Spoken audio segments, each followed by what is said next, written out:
nous avons notre liste qui a le momentum. Ils ont vu que sur notre liste, il y a une véritable adhésion populaire et leur défaite est annoncée.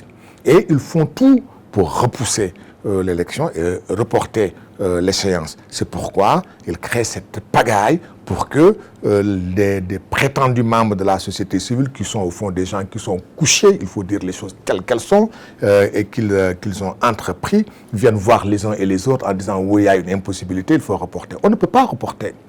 Le gouvernement du Sénégal a fait ça tout seul.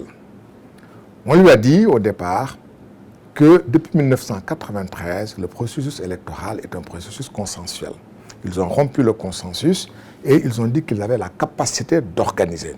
On les a laissés faire, en dépit de tous nos appels. Ils ont mis 50 milliards de nos francs et au bout d'1 an, ils viennent avouer leur incompétence. Et en nous disant, puisque nous sommes incompétents, est-ce qu'on pourrait reporter ou voter avec des cartes de Daïra, des cartes de prostituées, des cartes de CMU? Ce n'est pas possible. Donc, de deux choses l'une. Ils sont obligés, d'une part, de produire les cartes et de les distribuer et d'organiser à bonne date. S'ils n'en sont pas capables, ils démissionnent. Et c'est trop facile de dire le ministre de l'Intérieur démissionne. Ce n'est pas le ministre de l'Intérieur qui démissionne.